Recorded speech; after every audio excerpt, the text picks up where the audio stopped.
আমাদের দল সহ বিভিন্ন দলের যারা শাহাদাত বরণ করেছেন, পঙ্গুত্ব বরণ করেছেন, এখনো হাসপাতালে আছেন, শাহাদাত বরণকারীদের রুহের মাগফিরাত কামনা করি। যারা বিভিন্ন হাসপাতালে বা ঘরে চিকিৎসা নিচ্ছেন তাদের সুস্থতা কামনা করি। আল্লাহর মেহেরবানি, নবীর দয়া, এই দেশের বিরুদ্ধে বারবার ষড়যন্ত্র হয়েছে, কিন্তু আল্লাহ রাব্বুল আলামিন তার গায়েবী সাহায্য দিয়ে এই দেশের মানুষদেরকে সবসময় রক্ষা করেছেন। আমরা বিশেষ করে আজকে এখানে উপস্থিত হয়েছি 1971 সালের মুক্তিযুদ্ধ সম্বন্ধে আলোচনা করতে। আমি 4th বেঙ্গল রেজিমেন্টে ছিলাম। মূলত 70 সালে জুলাই মাসের আগে পাকিস্তান লাহোরে ছিলাম।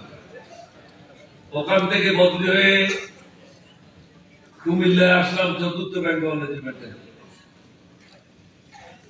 4th বেঙ্গল রেজিমেন্টে আমি ছিলাম intelligence officer, net secretary, sports officer এবং চার্লি কোম্পানি কমান্ডার।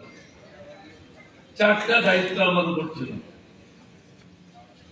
আমার পাশের অফিসে ছিল আব্দুর রশিদ জন্দুয়া, তিনি মেজর ছিলেন, সিনিয়র মেজর।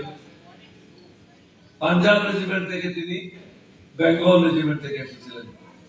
আমি ছিলাম অরিজিনাল বেঙ্গল রেজিমেন্টের লোক, 4 বেঙ্গলের।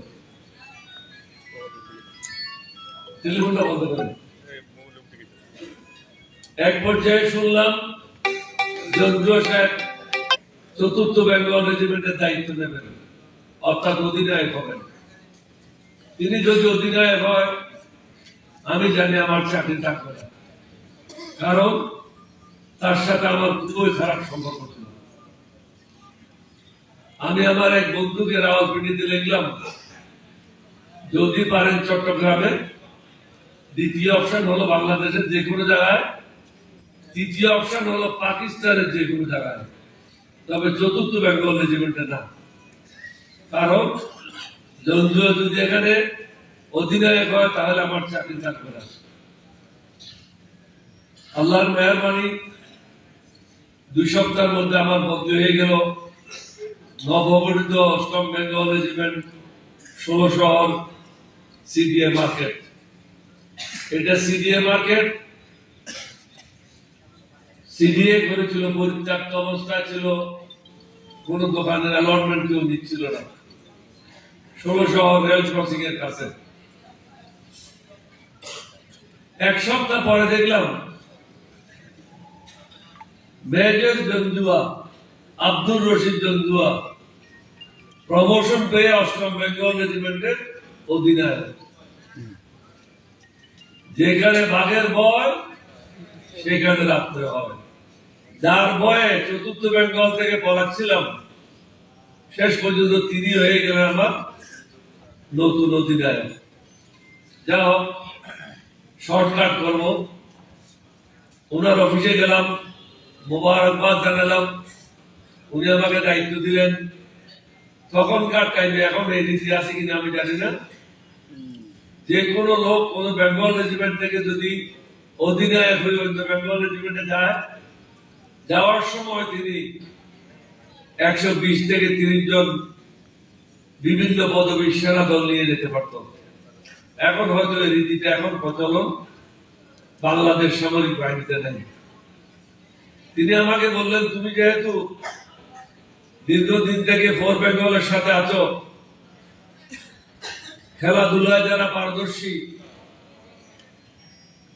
এবং স্পোর্টসম্যান যারা আছে বিভিন্ন, অথবা শুটিং এ যারা খুব ভালো, তাদেরকে তুমি নির্বাচিত করে আমাকে তালিকাটা দাও। আমি মাঠে কাজে লেগে গেলাম, নির্বাচন করা শুরু করলাম।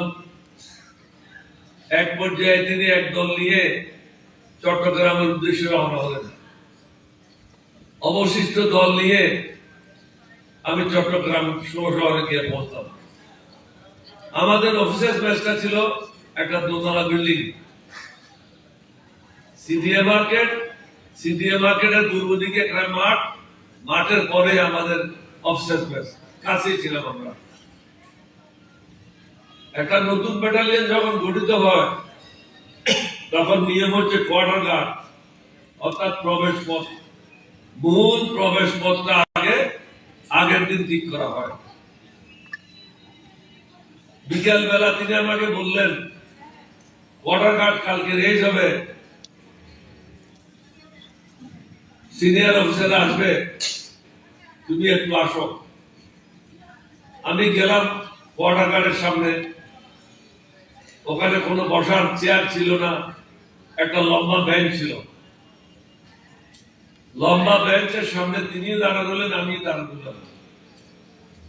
তিনি আমার ডান হাতটা ধরলেন, তার হাতের মধ্যে আমার ছোট হাতটা কাঁপতেছিল। এরকম একটা অধিনায়কের হাতের ভিতরে একজন ক্যাপ্টেনের হাত। তিনি আমাকে বললেন, বলো তুমি আমার দুশমন না দোস্ত? আমি বললাম, স্যার আপনার যেটাই ভালো লাগে আমি সেই কাজটা ইমানদারির সাথে করবো।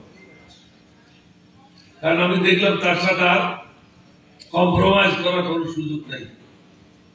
তিনি আমাকে বললেন, তুমি চট্টগ্রামের লোক, বেইমানি করবে না জানি, তুমি যদি আমার বন্ধু হয়ে যাও তাহলে আমার জন্য সবচেয়ে ভালো হয়, না হলে তোমরা সব বাঙালিরা মিলে তোমার দেমাজ অত্যন্ত তেজ, তুমি আমার কর্মকাণ্ড ধ্বংস করে দেবে, তুমি আমার বন্ধু হয়ে যাও। তেমন ঠিক আছে, আমি এখন থেকে আপনার বন্ধু। দুজনে হাত ধরে ওয়াদা করলাম একে অপরের বন্ধু। তখন তিনি আমাকে বললেন, কোয়ার্টার মাস্টার দায়িত্ব নাও। নতুন ব্যাটালিয়ন যখন গঠিত হয় সবাই ঘুরে বেড়ায়, খেলাধুলা করে, কিন্তু কোয়ার্টার মাস্টারকে 18 ঘন্টা কাজ করতে হয়। সুই সুতা থেকে নিয়ে বন্দুক, রেশন সবকিছু তাকেই ব্যবস্থা করতে হয়, ফার্নিচার অর্থাৎ সবকিছু 18 ঘন্টা কাজ করতে হয়। তাহলে স্যার আপনি আমাকে এই কাজটা দিয়ে দেন, অন্য কাজ কোম্পানি কমান্ডার হিসেবে আমাকে দায়িত্ব দেন। উনি বললেন যে না, নতুন ব্যাটালিয়নের এই গুরুত্বপূর্ণ কাজে অন্য কাকেও আমি বিশ্বাস করতে পারছি না, তোমাকে এই দায়িত্বটা নিতে হবে।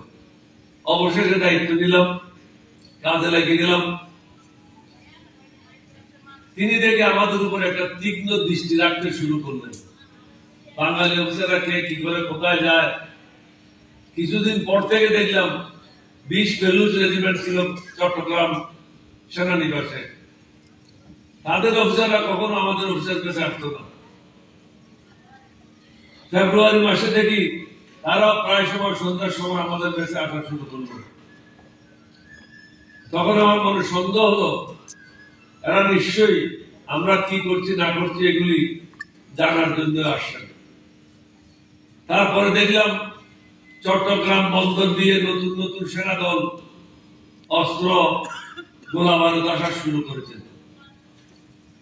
আমার দুইজন কোর্সমেট ছিল 20 বেলুচ রেজিমেন্টের। 20 বেলুচ রেজিমেন্ট ছিল চট্টগ্রাম সেনানিবাসের অভ্যন্তরে।